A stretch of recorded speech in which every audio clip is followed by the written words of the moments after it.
Coming up on today's edition of Locked On Eagles, we're going to get into some underrated storylines heading into Super Bowl 57 between the Eagles and the Chiefs. Plus, there's a lot of people still talking about the Eagles' path to the Super Bowl and how it might have been easy. Gino and I do not agree. We'll get into that and more on this Wednesday edition of Locked On Eagles. You are Locked On Eagles, your daily Philadelphia Eagles podcast. Part of the Locked On Podcast Network, your team every day.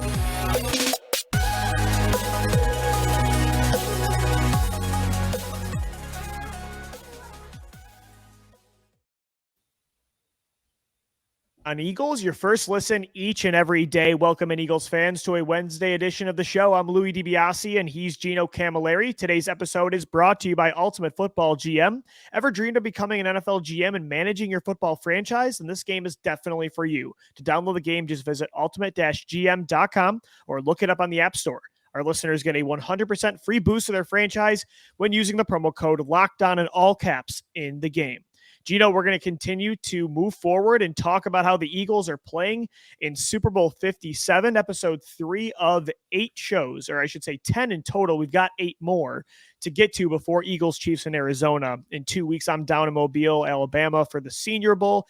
Getting ready. Still got to think draft. The Eagles have a top 10 pick this year, but we're going to move forward with this championship game. And I think, man, there are a lot of storylines that people are going to milk to death, and we're going to get into it for sure as well in the show. I mean, the Kelce brothers playing, you have to talk about that, and Andy Reid playing his former team in the Super Bowl, Mahomes versus Hurts. There's so many different angles, but is there anything that you're thinking about early on with a few weeks still to go before the game that maybe nobody else is talking about when it comes to storylines of this matchup? Well, we knew that Doug Peterson was a coach under the Andy Reid tree. But Yeah. we forget that Nick Sirianni also coached in Kansas City. Explain this to me. Oh, that's right. Yeah. Yes, he was under the Andy Reid tree as well. He was a coach in Kansas City. He's part of the family tree. That's a great one, man. That's a wrinkle I did not think of at all. Absolutely. I believe that it was one of our friends on Eagles Twitter. I can't remember exactly who it was, but they said tired Andy Reid being the former head coach of the Philadelphia Eagles, wired, and it's just Nick Sirianni in a Kansas City Chiefs polo with a nice finger point, like every Western New York Italian does, talking with their hands. But that's one that I don't think people are talking about. And we saw how ramped up Nick got when they went into Indianapolis and beat Jeff Saturday because of how much he loved Frank Reich. I'm sure without Andy Reid, Nick isn't the person he is today. Without the guys that are around him in that building, he's not the coach that he is today. So that's one that you have to look at. I mean, how does he not want to be the Luke Skywalker to the Darth Vader, right? Not that Andy is big bad Darth Vader, but the one who is the Padawan to beating the master, right? The young head coach who it's his first time getting here versus the guy who's been in this stage multiple times. Lou, if you want to talk about two polar opposites in this department when it comes to coaches, I don't think you could find any guys that are farther apart in that regard. Well, that's the thing is, like, I think Sirianni and Andy Reid and even Doug Peterson and Frank Reich, it's kind of cool that Sirianni has learned from Reid and Reich, another guy that won a championship in this city. It is cool that they have a lot of similarities in the way they let their players dictate the culture. They're definitely players coaches that players absolutely love to play for. 4 years in Kansas Yeah, City. right. But it is true, though. You're right. At the same time, they definitely differ when it comes to coaching style, right? Sirianni is not a play caller. He is an energetic, hands-on developer of talent. And Andy Reid really isn't that, for sure. I mean, he definitely is a guy that people want to fight for, but they definitely have different styles. And I think part of it is one is the second oldest coach in football, and the other one is like the 5th youngest.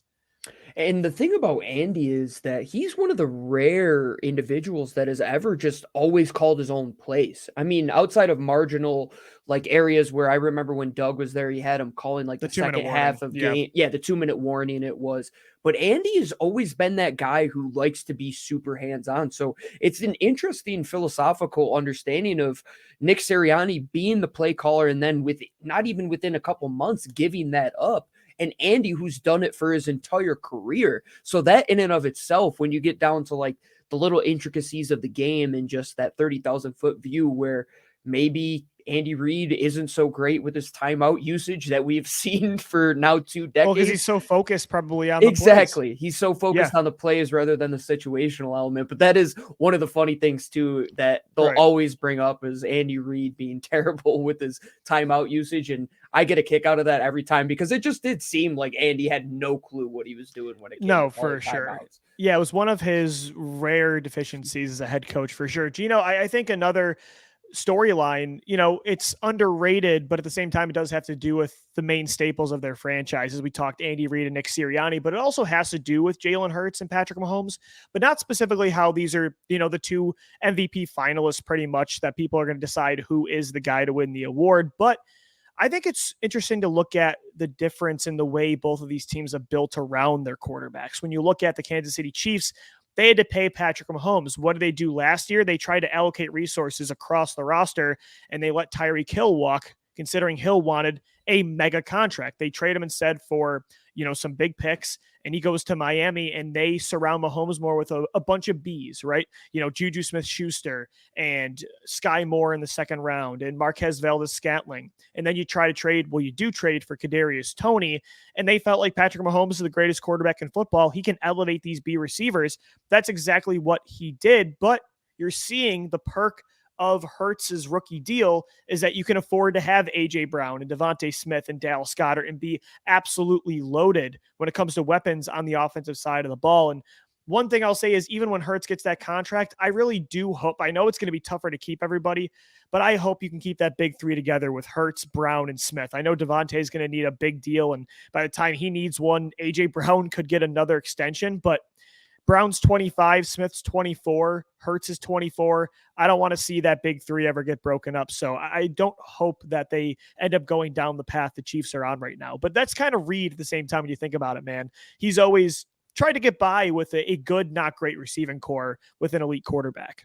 Yeah, I would say that that's the double-edged sword to how Andy takes that approach, right? Because if you look at outside of the first 4 years of Pat and the first 4 years of Donovan, a majority of his tenure was a veteran type of quarterback that has a big money deal. Even when he goes to Kansas City, it's Alex Smith, who he wasn't on his rookie contract when he goes there. They go to Pat Mahomes, who just 2 years in re-signs an extension after he starts, after Alex Smith goes out. Donovan McNabb was on his 3rd contract by the time Andy Reid got out of Philadelphia. So he's always had to kind of counteract that, knowing that he has to pay that top level quarterback, but he still finds a way. And I think that's a very interesting model to go in and look at, because are you still playing with those top level offensive linemen, top level defensive linemen?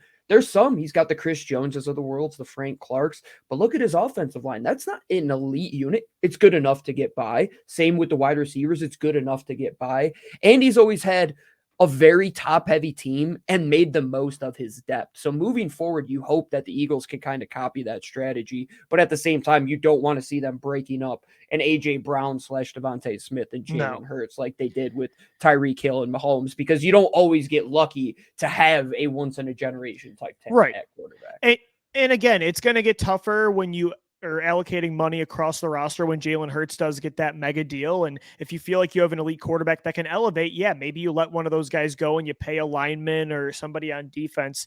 I understand it, but at the same time, just because a quarterback can elevate an offense doesn't mean I want him to have to. So, I really hope they can keep this core together. They're just so young, and I know the contracts are all kind of up at the same time, but I hope the cap wizard, Howie Roseman, as the cap goes up every year, can definitely make that work, because I don't want to go down the road. Up 24 mil this year, Lou. Up 24 mil. Right, exactly. So you might be able to pay everybody. We'll see how it works. But those are some underrated storylines for sure to take a look at in a couple of weeks when you get ready for Super Bowl 57 between the Philadelphia Eagles and the Kansas City Chiefs. Coming up next, Gino and I have a bone to pick with some takes around Twitter, and I heard it at the Senior Bowl practice today in Mobile. It's about the path the Eagles have taken to get to the Super Bowl in Arizona. So we'll get into that coming up next right here on Locked On Eagles. And today's episode of Locked On Eagles is brought to you by Ultimate Football GM. You've heard me talk about this mobile game app, and I can't tell you how much fun I've had competing against my fellow Locked On NFL hosts. Chris Carter of Locked On Steelers was our Locked On NFL champion if he came in first or third place. you're going to get a lot of hype and bragging rights for this network. Well, now it's your turn to compete, but more on that later. Ever dreamed of becoming an NFL GM and managing your football franchise? Well, your dream can come true, and this game is definitely for you. You'll manage every strategic aspect of your team, play through seasons, and lead your team to glory, trying to build a dynasty. With Ultimate Football GM, you're responsible for controlling the destiny of your franchise by hiring the right coaches and coordinators, trading players, navigating your franchise through free agency and the draft, and all the ups and downs of a season, all in this challenging and realistic game world. Ultimate Football GM is completely free and it's playable offline. Play on the go as you want to, when you want to. Locked On Eagles listeners can get a 100% free boost to their franchise when using the promo code Locked On in the game store. That's Locked On, so make sure to check it out today. To download the game, just visit ultimate-gm.com or look it up on the App Store. That's ultimate-gm.com. Ultimate Football GM, start your dynasty today. We thank you so much for making Locked On Eagles your first listen each and every day. It's a Wednesday edition of the show. Guys, Locked On is mobile for the Senior Bowl. Get inside analysis from the hosts that covered the NFL's next generation in college and find out which NFL draft boards these players will be climbing all in one location. Subscribe to Locked On NFL Draft for nightly live shows from the Senior Bowl on Tuesday, Wednesday, and Thursday at 9 p.m. But Gino, although I am down here for the Senior Bowl, I'm still very much focused on the Super Bowl. And people still, we've been talking about it all year, are still not giving, to me, the best team in 2022 that's now in the Super Bowl their respect. People are now talking about the path the Eagles took to get there, how it was way easier than everybody else. And I don't know, even if they beat the Chiefs, if they're going to give this team as much respect as they deserve. I'm starting to think that. People just don't understand that these schedules have they're just not like a moving object. They've been set in stone forever. And the only and way you don't that make they your change, own one. We're not choosing to play the Citadel like we're Alabama. Yeah, no, I mean, exactly. Are you going to complain about Alabama, who always puts one cupcake team on their schedule each and every year? The Philadelphia Eagles finished in second place last year, right, Lou? So they get a second place schedule.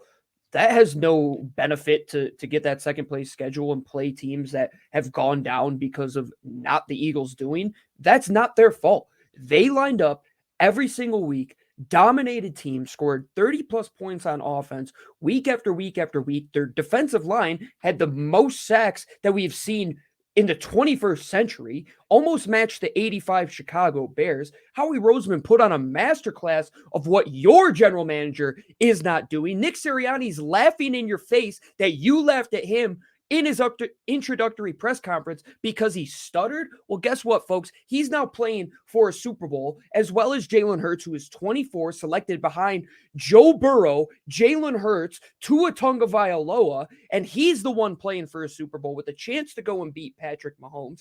That's not the Eagles' fault. They did what they had to do. They controlled what they could control, and I don't want to hear about, the Niners quarterback situation, the Giants, this and that.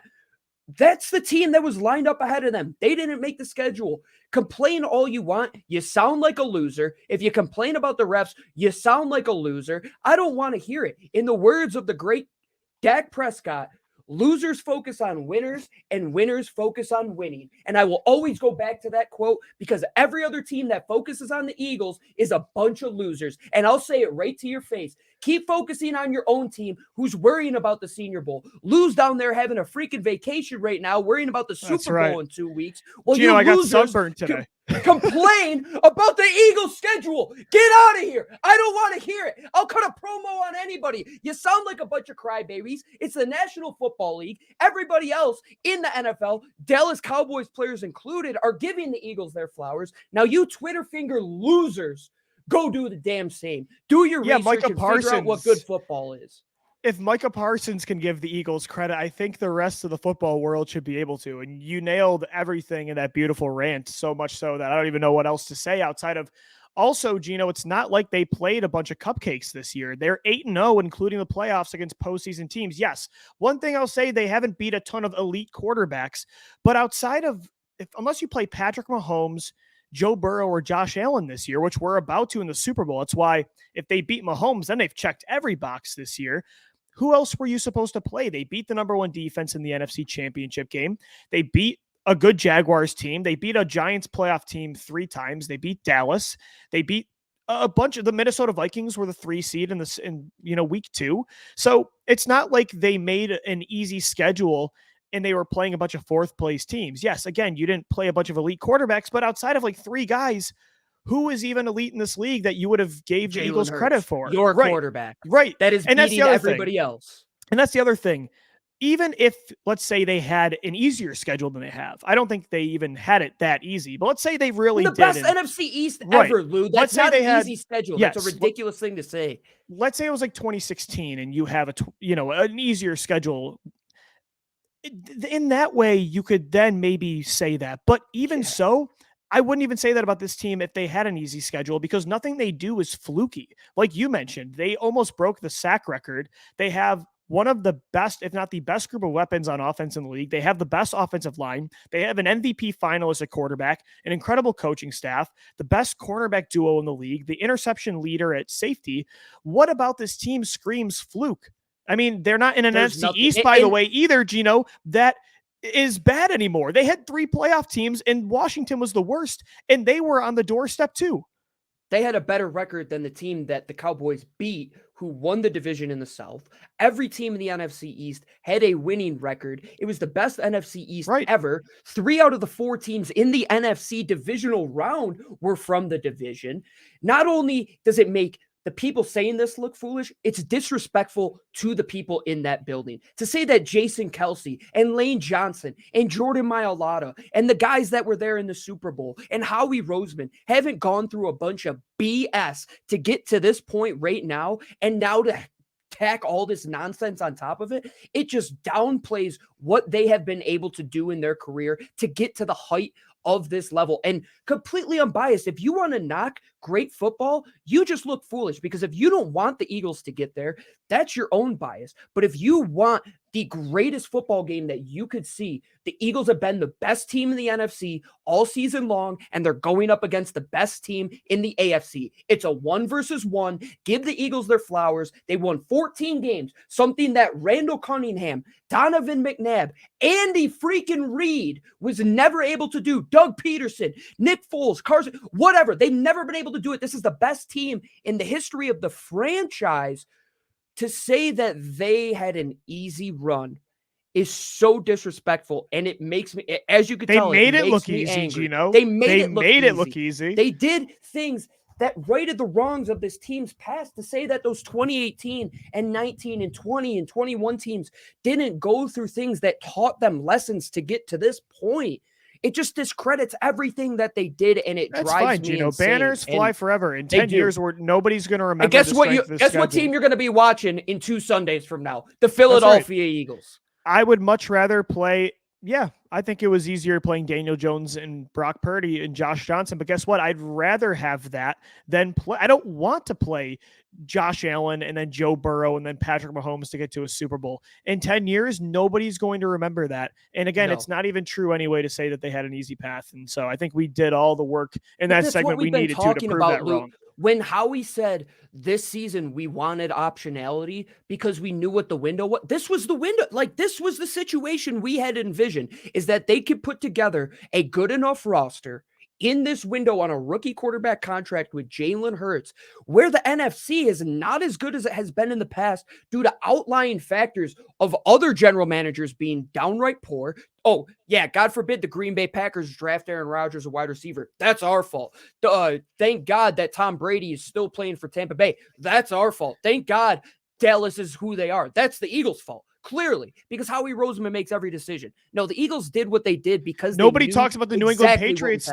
Nobody talks about the New England Patriots dynasty and how for 20 years they beat up on 3 horrible teams in the AFC East. So the Bills stunk for 20 years. The Miami Dolphins stunk. The New York Jets stunk. Thank you, Lou. So it's whatever. They're not correct, and even if they were, that banner is going to go up no matter what if they win in 2 weeks, and then you can't say anything because they'll have beaten Patrick Mahomes, Andy Reid, and the best team. Don't give them their credit. It's a great football team, one of the best you'll ever see.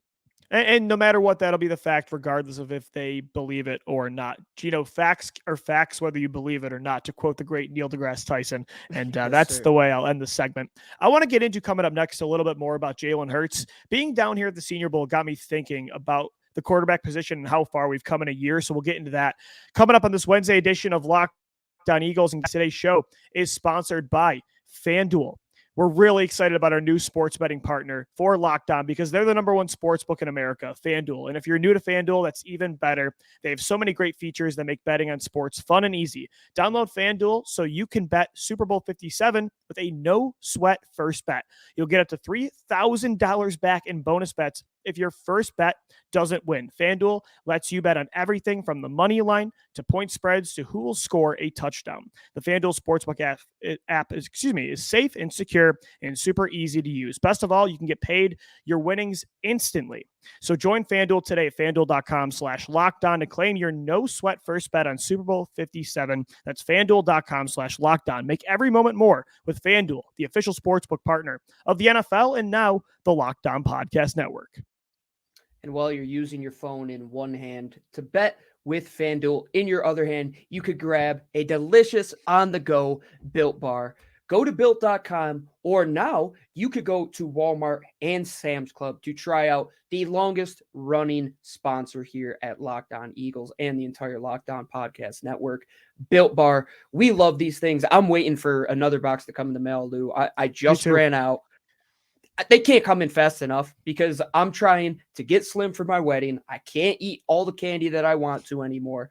I got to stick with the Built Bars. And the thing is, you feel just as good without all of the guilt that you get from candy because they have these delicious flavors that start with 100% real chocolate. It doesn't taste like chocolate, the other brands out there. They have churro, peanut butter brownie, coconut almond. They're delicious. They're nutritious with only 130 calories, 4 grams of sugar, and 17 grams of protein. If you don't want to eat a chicken breast, you don't want to eat something boring that'll give you a bunch of protein, eat a delicious Built Bar. You could grab it, take it on the go before you work out, after you work out, while you're listening to the Locked On Eagles podcast, or whenever you need a snack. Make sure you go to Built.com, Sam's Club, or Walmart to pick up the 4-bar box over at Walmart, or you could pick up the 13-bar box at Sam's Club. Go to Built.com today. All right, everybody, thanks so much for tuning in to this Wednesday edition of Locked On Eagles. I'm Louis DiBiase. He's Gino Camilleri, continuing to look forward to Super Bowl 57 between the Eagles and Chiefs. But, Gino, I did have to fly down to Mobile, Alabama this week to cover the Senior Bowl. The Eagles have a top 10 pick. If they want to extend this window out, no, it's amazing. If they want to extend this window outside of 2022, they're going to have to continue to hit on these draft picks. They got 2 first-rounders this year. And being down at that field today, again, I was looking at the prospects. I think trench-wise, it looks really good this year, and the Eagles are going to need help, I think, long-term on the offensive line and defensive line. So I think this is a good year to need longer-term, younger players. But I was thinking more of the event today in a broader sense, specifically with quarterback, because I thought back to 1 year ago when I was down here and we were doing shows together and the theme was extremely different. We were almost trying to convince ourselves that they should take Malik Willis and Matt Corral and Desmond Ridder. And I thought after that Saints trade, okay, maybe they're not going to draft a quarterback this year, but if Jalen Hurts plays like he did in 2021, it's going to set them up next year to go in and try to get one of these quarterbacks in a strong class. And to sit here in those stands a year later and not have to worry about that at all is such an awesome feeling, especially considering the quarterback talent down here was not very good. Outside of Jake Haener, you said, though. Yeah, right? Your boy Jake Haener looks good, though. A potential backup option if we want to take somebody late. I'm glad you brought that up because I was down there that year when Jalen Hurts was at the Senior Bowl with Justin Herbert there as well. And you always look at it. They have right there on Dauphine Street all the pictures of the quarterbacks that have gone in the first round, right on the Mobile Senior Bowl headquarters. And Jalen is that guy, right? That he's like the face of this event now. Why you go to this event is to learn about who that player is. And I'm down there and I'm watching him. I'm saying, yeah, this is a good backup quarterback, somebody who will get drafted. Everybody was thinking Pittsburgh that year with the Big Ben situation. Mm-hmm. And then we both had the reaction when he got drafted at 53 saying, what in the world? What? We drafted Jalen Hurts? And my reaction was more aggressive for sure. Yes, than that. absolutely. Yeah. But we have to remember these events that are going on behind the scenes, and I'm lucky enough to be part of CGS, how much you learn about these players that you and I and the random fan will never know about. And you have to understand who these players are, and especially the quarterbacks between the ears. And you're talking about this exact situation where we were saying we had to project out another year to try and pick up one of these quarterbacks. Well, what if they interview terrible? What if they test like everything Right. isn't certain. So when you're in the NFL and you have a chance to go and grab a quarterback, you have to go and do it. And Lou, the Eagles, as much as we have hated it, they have put themselves in a position for the past 3-4 decades now when it comes to quarterbacks to be in a good situation. I would say 8 times out of 10, because if you look at the run since Randall and Jaws, and I mean, even towards the end there, you had Jim McMahon for a little bit to try and make something of that team. And Donovan comes in and you tried something with Vic and Folt. There was always an option there and always another avenue. Well, they had an option next year, Gino. And that's the thing is, Howie's plan B actually did work. If they would have needed the 2023 class it worked, to get a quarterback, they have the 10th overall pick. If they wanted to convince themselves that Will Levis is worth moving up for, or Anthony Richardson, and again, yeah, right, and I agree with you, but if they wanted that option, Bryce Young, CJ Stroud, they were set up to have plan B ready. Luckily, they don't have to consider that because plan A worked out, and now you can focus on building around your 24-year-old MVP quarterback. So it's just cool to see that we pretty much had our cake and we ate it too. And yeah, like even you mentioning you were down there in 2020 when Jalen was playing in the Senior Bowl with Herbert and repping Oklahoma. I was even thinking about that today because I'm hearing a lot of these takes about these prospects on the field. And I was sitting there like, I wonder what they were saying about Jalen Hurts. And it probably is a very different tone than right now. And again, just another example of how far this kid has come. And you have to pounce on that position, right, Lou? Like you can't take a flyer because there's so many outlying obstacles that you don't know what did the Eagles think when it came to that New Orleans pick? Did they think it was going to be top 3, top 4? And then it turns out to be number 10. So even though we keep saying this is plan B, Jalen Hurts was not plan A. He wasn't even plan B. He might have been plan C or D.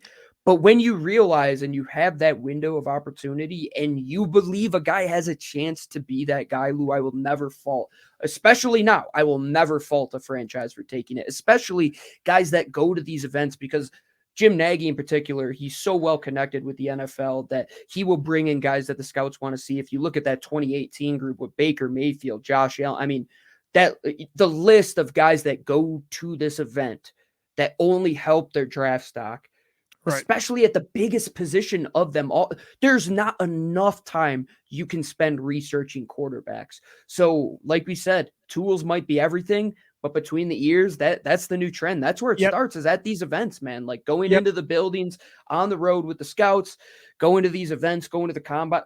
It's only a little bit of time, and then when they get in the building, you really have to see what they can do. And again, it's great. Hurts, man.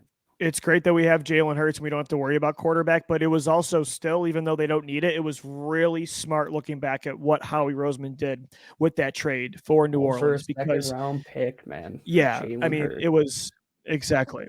So luckily, though, we can focus on the Super Bowl 57 coming up in a few weeks. The Eagles are wearing green. We know that officially now. They have the patches being sewn on the official uniforms. So we'll continue to preview Eagles Chiefs for the next. We've still got 7 more shows for you on the Super Bowl. So make sure you subscribe to Locked On Eagles on all podcast platforms and on YouTube as well. So if you're a draft nut like Gino and I am going to be doing some Senior Bowl exclusive content, for our video channel as well on YouTube. So subscribe there and follow us on Twitter all throughout the day, hitting up anything about the Birds at Locked On Birds, at GC24_football, and at DiBiase LOE. That's going to do it for this Wednesday edition of the show. Thanks for making it your first listen each and every day, Locked On Eagles, but also subscribe to Locked On NFL and get daily conversations on the biggest NFL stories. It's available wherever you get Locked On Eagles. For Gino Camilleri, I'm Lou DiBiase signing off. As always, thank you for downloading, thank you for watching and listening, and let's go Birds. Fly, Eagles, fly.